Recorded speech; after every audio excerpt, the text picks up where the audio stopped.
So Coulomb's law is a way of being able to measure the force of that attraction or repulsion between electric charges.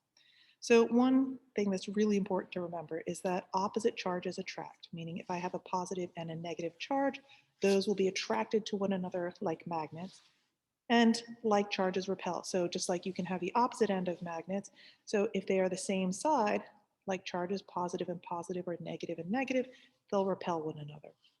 And bringing that force of attraction or that repulsion is what we can measure with Coulomb's law. So Coulomb's law basically states that the electrical force of attraction, that's the Fe, is equal to kq1 q2 over r squared, where k is the Coulomb's constant. It's a fixed number. It's kind of like g on Earth is 10 meters per second squared. This k is always a constant, and that constant is 9 times 10 to the 11th Newton meters squared over Coulomb squared. Q1 is the magnitude of one of the charged particles or things. It could be as small as a subatomic particle. It could be as large as a person who has had collected charges.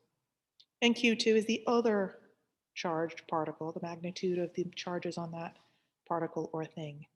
And r is the distance between those two charged particles. It could be as small as the distance between an electron and its proton in the nucleus, or it could be as large as two objects that are quite a distance apart from one another. So even if the charges are negatively charged, we don't put a negative sign in the calculation. So the Q values that we put here are just the absolute values. So there are two things that we can tell. We can tell what type of force it is by first looking at the type of charges. If they are opposite charges, they will be attracted. And if they are like charges, they will be a repulsive force. That's the type. To find out the magnitude of that charge, we plug it into this equation. So because I have all of these things here, my Q's, this, remember, is all multiplication. So there's no addition or subtraction. And this exponent here means that the distance between the two charged particles is squared. So the larger the Q value, any of the Q values, that means the larger the force is going to be, that electric force, whether it's attractive or repulsive. So if I multiply one of the Q's by 4, I make it 4 times as negative or 4 times as positive, then the electrical force that each of those particles will feel is going to be 4 times greater than it had been before. So if these are oppositely charged particles, their force of attraction will be 4 times greater. If they're the same charge, the force of repulsion will be 4 times greater.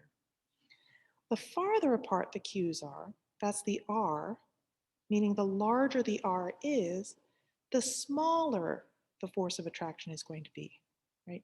So if you think about it in terms of other non-contact forces like light, the farther you are away from a light source or the farther you are away from a sound source, the weaker that is going to be. You're not going to feel that light as much. You're not going to feel the heat of a fire. All of these are non-contact forces, and electrical forces are the same thing. So the farther two charged particles are away from each other, the weaker that force of attraction or repulsion is going to be. So it's an inverse relationship. So if I take that distance and I make it 4 times farther, so the objects, rather than being this close, are now this far apart from one another, then the force of whether it's attraction or repulsion will be decreased by 4 squared, or 16 times the amount, right? So if they were attracted to one another here, and I increase the distance to 4 times farther than it was before, that force of attraction is going to be 1/16 of the amount of attraction that they had before.